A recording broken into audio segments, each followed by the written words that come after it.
ಸೂರಿಲ್ಲದವರಿಗೆ ಸೂರು ಕೊಡಬೇಕು ಅನ್ನುವ ಮಹತ್ವದ ಉದ್ದೇಶದಿಂದ ಕಟ್ಟಿದಂತಹ ಮೂಡಾ ಸಂಸ್ಥೆ ಇವತ್ತು ಹಗರಣಗಳ ಸರಮಾಲೆಯಾಗಿದೆ. ಹೀಗಾಗಿ ಈ ವಿಚಾರವಾಗಿ ಮೈಸೂರಿನಲ್ಲಿ ಸಾಕಷ್ಟು ಸಂಘ ಸಂಸ್ಥೆಗಳು ಕೂಡ ಇದರ ಪರ ದನಿಯನ್ನು ಎತ್ತಿದ್ದಾರೆ. ಇವತ್ತು ಆಯುಕ್ತರಿಗೂ ಕೂಡ ಈ ವಿಚಾರವಾಗಿ ಏನು ಜಾಗೃತಿ NGO ಕೂಡ ಈಗಾಗಲೇ ಏನು ಇದಕ್ಕೆ ಸಂಬಂಧಪಟ್ಟ ಆಯುಕ್ತರು ಕೂಡ ಚರ್ಚೆಯನ್ನು ಮಾಡಿದೆ. ಈ ವಿಚಾರವಾಗಿ ಮಾತಾಡೋದಕ್ಕೆ ಸಂಚಾಲಕರಾದ ವಕೀಲರಾದಂಥ ಅರುಣ್ ಕುಮಾರ್ ಇದ್ದಾರೆ. ಬೆನ್ನೆಟ್ಟು ಮಾತಾಡೋಣ. ಸರ್ ನಮಸ್ತೆ. ಸರ್ ಈಗಾಗಲೇ ಸಾಕಷ್ಟು ಬೆಳವಣಿಗೆ ನೋಡ್ತಾ ಇದ್ದೀರಿ ಸರ್. ಒಂದು ತಿಂಗಳಿಂದನೂ ಕೂಡ ಮೂಡಾ ಅಂದರೆ ಒಂದು ಭ್ರಷ್ಟಾಚಾರದ ಹಗರಣದ ಕೂಪ ಅನ್ನೋಂಥ ಇದೆ. ಏನು ಚರ್ಚೆ ಮಾಡಿದೆ ಸರ್ ಕಮಿಷನ್ ಹತ್ರ? ನಾವು ಈಗ ಈ ಭ್ರಷ್ಟಾಚಾರ ಮತ್ತು ಈಗೇನು ನಡೀತಾ ಇದೆ ಅದ್ರ ವಿಚಾರದಲ್ಲಿ ನಾವು ಈಗ ಮಾತಾಡಲಿಕ್ಕೆ ಬರಲ್ಲ. ಯಾಕೆಂತಂದರೆ ಎನ್ಕ್ವೈರಿಗಳೆಲ್ಲ ನಡೀತಾ ಇದೆ. ನಾವು ಯಾವುದೇ ಥರದ ಪ್ರಶ್ನೆ ಕೇಳಿದ್ರು ಇವಾಗ ಅವರು ಆ ಥರದ ಅದಕ್ಕೆ ಸಂಬಂಧಪಟ್ಟಂಗೆ ಉತ್ತರ ಕೊಡೋಂಥ ಸ್ಥಿತಿಯಲ್ಲಿ ಇರೋದಿಲ್ಲ. ಎನ್ಕ್ವೈರಿ ಮುಗಿಲಿ ಅಂತಾರೆ. ಬಟ್ ನಾವು ನಮ್ಮ ಜಾಗೃತಿ ಸ್ವಯಂ ಸೇವಾ ಸಂಘದಿಂದ ಬಂದಂಥ ಉದ್ದೇಶ ಏನಿವತ್ತು ಅಂತ ಅಂದರೆ, ಮೂಡಾಯಿಂದ ಡೆವಲಪ್ ಆಗಿರೋಂಥ ಲೇಔಟ್ಗಳಲ್ಲಿ ಇನ್ನೂ ಮೂಲಭೂತ ಸೌಕರ್ಯಗಳೇ ಸರಿಯಾಗಿಲ್ಲ. ವಿಜಯನಗರ ಅನ್ನೋಂಥದ್ದು ಸೌತ್ ಏಷ್ಯಾಗೇ ಬಿಗ್ಗೆಸ್ಟ್ ಎಕ್ಸ್ಟೆನ್ಷನ್ ಆದದ್ರಲ್ಲಿ ನೀರು, ಚರಂಡಿ, ರೋಡು, ಲೈಟು ಇಂಥದ್ದೇ ಕರೆಕ್ಟಾಗಿಲ್ಲ. ಹಾಗಾಗಿ ಆ ವಿಚಾರಗಳನ್ನು ಅವ್ರಿಗೆ ಮನವರಿಕೆ ಮಾಡ್ಕೊಡೋಕ್ಕೆ ಬಂದಿದ್ವಿ. ಆದರೆ ಶಾಕಿಂಗ್ ವಿಚಾರ ಏನಪ್ಪ ಅಂತ ಅಂದರೆ, ನೋಡಿ, ಮೂಡಾನಲ್ಲಿ ಯಾವುದೇ ಥರದಂಥ ಕಾನೂನಿನ ಅಡಿನಲ್ಲಿ ಲೇಔಟ್ಗಳನ್ನು ಮಾಡಿದ ತಕ್ಷಣ ಅದನ್ನು ಕಾರ್ಪೊರೇಷನ್ಗೆ ಹಸ್ತಾಂತರ ಮಾಡಬೇಕು, ಮೈಸೂರು ನಗರ ಪಾಲಿಕೆಗೆ. ಅದನ್ನು ಇವರೇ ಇಟ್ಕೊಂಡು ಇವ್ರ ಹತ್ರ ಎಕ್ಸ್ಪರ್ಟೈಸು ಇಲ್ಲ ಮೇಂಟೈನ್ ಮಾಡೋಕ್ಕೆ, ಆ ಕಡೆ ಕೊಡ್ತಾನೂ ಇಲ್ಲ. ಹೀಗಾಗಿ ಇದು ಒಂದು ಕಾನೂನಿನ ಒಂದು ಜಟಿಲಲ್ಲಿ ಸಿಗಾಕೊಂಡಿದ್ದೀವಿ ನಾವು. ಇದರ ಮಧ್ಯದಲ್ಲಿ ನಿವಾಸಿಗಳಲ್ಲಿ ಏನೇನು ಸೈಟ್ ತೊಗೊಂಡಲ್ಲಿ ವಾಸ ಮಾಡ್ತಾ ಇದ್ದಾರೆ ಅವರೆಲ್ಲ ನರಕ ದರ್ಶನಗಳಾಗ್ತಾ ಇದೆ ಅವ್ರಿಗೆ.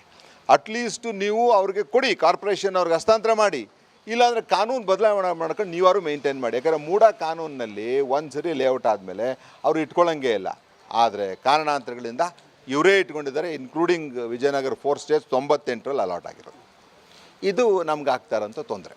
ಸರ್, ಈಗ ಇದ್ರ ಜೊತೆ ಇನ್ನೊಂದು ಈಗಾಗಲೇ ಏನು ಒಂದು ಹಗರಣ ಒಂದು ಸೈಡ್ ಆದರೆ ಯಾವುದೇ ಸಾರ್ವಜನಿಕರಿಗೆ ಇಲ್ಲಿ ಕೆಲಸ ಆಗ್ತಾಯಿಲ್ಲ. ಸಾಕಷ್ಟು ಒಂದು 15-20 ದಿವಸನೂ ಕೂಡ ಬರೀ ಅಧಿಕಾರಿಗಳಲ್ಲಿ ಅಥವಾ ಬರೀ ಇನ್ವೆಸ್ಟಿಗೇಷನ್ ಅಂತಲೇ ಇದೆ. ಅದು ಕೂಡ ಚರ್ಚೆ ಮಾಡಿದ್ರ ಅಂತ ಹೇಳಿ ಸರ್? ಇಲ್ಲ, ಅದನ್ನು ಮೊದಲು ಕೂಡ ಅವ್ರ ಗಮನಕ್ಕೆ ತೊಗೊಂಡು ಬಂದಿದ್ದೀವಿ. ಇದು ದೊಡ್ಡ ಸಮಸ್ಯೆ ಜನ ಸಾಮಾನ್ಯರಿಗೆ. ಅಥವಾ ಮೂಡಾನಲ್ಲಿ ಏನೇನು ಚಿಕ್ಕ ಪುಟ್ಟ ಕೆಲಸ ಇದೆ ಆ ಕೆಲಸಗಳು ನಡಿಬೇಕು. ಅದಕ್ಕೂ ಎನ್ಕ್ವೈರಿಗೂ ಎರಡು ಕ್ಲಬ್ ಮಾಡಿಕೊಂಡು ಜನರು ಮೊದಲೇ ಬೇಸತ್ತೋಗಿದ್ದಾರೆ ಈ ಸರ್ವಿಸ್ಗಳಲ್ಲಿ. ಅದ್ರ ಮೇಲೆ ಇದು ಒಂಥರ ಹೊರೆ ಆಗಿದೆ. ಅದು ಎರಡು ಸಪ್ರೇಟಾಗಿ ನಡಿಬೇಕು. ಯಾಕಂದರೆ ಈ ಸಂಸ್ಥೆ ಅಂದ್ರೆ ಏನು, ಎನ್ಕ್ವೈರಿ ನಡೀದ ತನಕ ಬೀಗ ಹಾಕ್ಬಿಡೋದ ಮೂಡಾನು ಕೂಡ ತರೆದು ಅವ್ರಿಗೆ ಏನೇನು ಸಮಸ್ಯೆಗಳಿದೆ ಅದು ಬಗೆಹರಿಸೋಂಥದ್ದು ಕಾನೂನು ನಡಿನಲ್ಲಿ ಮಾಡ್ತಾ ಇರಬೇಕು ಅನ್ನೋಂಥದ್ದು ಕೂಡ ನಾವು ಹಿಂದೆನೂ ಮನವಿ ಮಾಡಿದ್ದೀವಿ, ಈಗಲೂ ಕೂಡ ಅವ್ರ ಗಮನಕ್ಕೆ ತಂದಿದ್ದೀವಿ. ಕಮಿಷನರ್ ಏನಂದ್ರು ಸರ್ ಈಗ ಈ ಒಂದು ಮನವಿ ಮಾಡಿದ್ದಕ್ಕೆ ಅವ್ರು ಯಾವ ರೀತಿ ಸ್ಪಂದಿಸಿದ್ರು? ಕಮಿಷನರ್ ಅವರು ಭಾಳ ಸಕಾರಾತ್ಮಕವಾಗಿ ಈ ಮೂಲಭೂತ ಸೌಕರ್ಯಗಳಿಗೆಲ್ಲ ಸ್ಪಂದಿಸಿದ್ದಾರೆ. ಅದನ್ನೆಲ್ಲ ನೋಟು ಮಾಡ್ಕೊಂಡಿದ್ದಾರೆ. ನಾವು ಹೇಳಿದ್ವಿ ವಿಜಯನಗರ 4 ಸ್ಟೇಜು ಸೌತ್ ಏಷ್ಯಾನಲ್ಲಿ ಬಿಗ್ಗೆಸ್ಟ್ ಲೇಔಟ್ ಆಗಿರೋದ್ರಿಂದ ಅದೊಂದು ಪೈಲಟ್ ಪ್ರಾಜೆಕ್ಟ್ ಥರ ಅದನ್ನು ಎಲ್ಲ ರೆಡಿ ಮಾಡಿ ಆಮೇಲೆ ಹಸ್ತಾಂತರ ಮಾಡಿ ಅಂತ. ಸೊ ಆ ವಿಚಾರಗಳನ್ನೆಲ್ಲ ಭಾಳ ಸಕಾರಾತ್ಮಕವಾಗಿ ನೋಟ್ ಮಾಡಿಕೊಂಡು ಮುಂದಿನ ದಿನದಲ್ಲಿ ಕಾರ್ಯರೂಪಕ್ಕೆ ತರ್ತೀವಿ ಅಂತ ಹೇಳಿದ್ದಾರೆ. ಸರ್, ಏನು ಚರ್ಚೆ ಮಾಡಿದ್ರಿ ಸರ್ ಕಮಿಷನ್? ಇವತ್ತು ಒಂದು ವಿಚಾರ ನಮಗೆಲ್ಲರ ಗಮನಕ್ಕೆ ಏನು ತಂದರು ಅಂತ ಹೇಳಿದ್ದಾರೆ ನಮ್ಮ ಮೂಡಾ ಕಮಿಷನರ್ ಆದಂಥ ರಘುನಂದನ್ ಅವರು. ಮೂಡಾ ಸಂಸ್ಥೆ ಇರೋದೇ ಜಾಗಗಳನ್ನು ಅಕ್ವೈರ್ ಮಾಡಿಕೊಂಡು ಸೈಟ್ಗಳನ್ನ ಮಾಡಿ ಜನಕ್ಕೆ ಹಂಚುವಂಥದ್ದು ಕೆಲಸ ಅಷ್ಟೇ.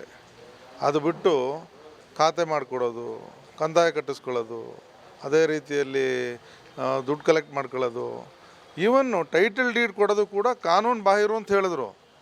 ಯಾವ ಥರ ನಮಗೆ ಶಾಕ್ ಆಯಿತು ಅಂತ ಹೇಳಿದ್ರೆ, ಅಂದರೆ ಇಲ್ಲಿ ಮೂಡಾ ಸಂಸ್ಥೆ CITB ಕಾಲದಿಂದನೂ ಕೂಡ ಅದೇನು ದುಡ್ಡು ಕಲೆಕ್ಟ್ ಮಾಡ್ತಾರಲ್ಲ ಕಂಪ್ಲೀಟ್ ಕಾನೂನು ಬಾಹಿರಂತೆ. ಅದು ಕೇಳಿದಾಗ ನಮ್ಗೆ ಶಾಕ್ ಆಗೋಯ್ತು. ಇದು ನಮ್ಮ ಮೈಸೂರಿನ ಜನತೆಗೆ ಗೊತ್ತಾಗಬೇಕು, ಜನಪ್ರತಿನಿಧಿಗಳು ಏನು ಮಾಡ್ತಿದ್ದಾರೆ, ಇಲ್ಲಿ ಅಧಿಕಾರಿಗಳು ಏನು ಮಾಡ್ತಾಯಿದ್ದಾರೆ, ಇಷ್ಟು ವರ್ಷ ಇದ್ದಂಥ ಕಮಿಷನರ್ಗಳು ಏನು ಮಾಡ್ತಿದ್ರು, ಅವರಿಗೆ ಬೈಲಾಸ್ ಗೊತ್ತಿರಲಿಲ್ವಾ? ಇವತ್ತು ರಘುನಂದನ್ ಅವರು ಮೂಡಾ ಕಮಿಷನರಾಗಿ ಬಂದ ನಂತರ ಈ ಒಂದು ವಿಚಾರ ನಮ್ಮೆಲ್ಲರ ಮುಂದೆ ಗಮನಕ್ಕೆ ತಂದಾಗ ಆಶ್ಚರ್ಯಚಕಿತವಾಗಿ ನಾವು ಆಚೆ ಬಂದಿದ್ದು. ಇನ್ನೂ ಶಾಕಲ್ಲಿದ್ದೀವಿ. ಕಂಪ್ಲೀಟಾಗಿ ಕಾನೂನು ಬಾಹಿರವಾದಂಥ ಅನೇಕ ಕೆಲಸಗಳು ನಡೀತಾ ಇದೆ ಇಲ್ಲಿ. ಮೈಸೂರು ಸಿಟಿ ಹಾಗೂ ಡೆವಲಪ್ ಮಾಡಿದಂಥ ಲೇಔಟ್ಗಳನ್ನು ಮೈಸೂರು ಸಿಟಿ ಕಾರ್ಪೊರೇಷನ್ಗೆ ಹ್ಯಾಂಡ್ ಓವರ್ ಮಾಡಿ ಅವ್ರು ಮೇಂಟೈನ್ ಮಾಡಬೇಕಾಗಿರೋದು. ಅಲ್ಲಿ ಮೇಂಟೈನ್ ಮಾಡಲಿಕ್ಕೆ ದುಡ್ಡಿಲ್ವಂತೆ ಕಾರ್ಪೊರೇಷನ್. ಅದು ಇನ್ನೊಂದು ಸಂಸ್ಥೆ. ಅತ್ಯಂತ ಏನು ನಡೀತಿದೆ ಅಂತ ಹೇಳಿದ್ರೆ ಜನ ಟ್ಯಾಕ್ಸ್ ಕಟ್ಟಿ ಸಾಯುವಂಥ ಒಂದು ಪರಿಸ್ಥಿತಿಗೆ ಬಂದಿದ್ದಾರೆ. ಇವನು ಸಿ ಆರ್ ಸಿಗದೆ ಡಬಲ್ ಟ್ಯಾಕ್ಸ್ ಕಟ್ಟುವಂಥ ಅನೇಕ ಕೆಲಸಗಳಾಗ್ತಾ ಇದೆ.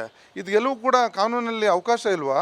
ಜನಪ್ರತಿನಿಧಿಗಳು ಕಾರ್ಪೊರೇಟರ್ಗಳು ಕೂತು ಚರ್ಚೆ ಮಾಡಿ ಜನರಿಗೆ ಹೊರೆ ಆಗದಂತೆ ಅನೇಕ ವಿಚಾರಗಳು ತರಬೇಕು ತಾನೆ.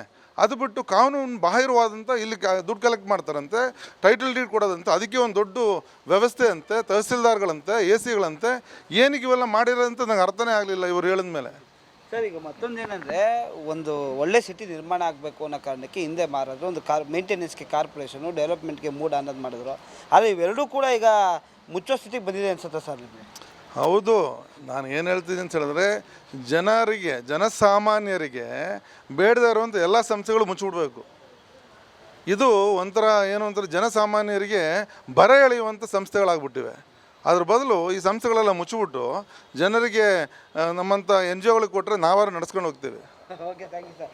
ಇದಿಷ್ಟು ಏನು ಜಾಗೃತಿ ಸಂಘ ಸಂಸ್ಥೆಯವರ ಮಾತಾಗಿರ್ತಕ್ಕಂಥ ಭಾಳ ಪ್ರಮುಖವಾಗಿ ಜನಗಳಿಗೆ ಬೇಕಾದಂತಹ ಸಂಸ್ಥೆ, ಜನಗಳಿಗೆ ಕಷ್ಟಗಳಿಗೆ ಸ್ಪಂದಿಸಬೇಕಾದಂಥ ಸಂಸ್ಥೆಗಳು ಇರಬೇಕೇ ಹೊರತು ಈ ರೀತಿಯಾದಂಥ ಸಂಸ್ಥೆಗಳಿರ್ಬೋದು ಇಂಥವನ್ನೆಲ್ಲ ಮುಚ್ಚಬೇಕು ಅಂತಕ್ಕಂಥದ್ದು ಇವರ ಅಭಿಪ್ರಾಯ. ಕ್ಯಾಮ್ರಾಮನ್ ಸತೀಶ್ ಜೊತೆ ಯಶಸ್ ಮತ್ತು ನ್ಯೂಸ್ ಕನ್ನಡ, ಮೈಸೂರು.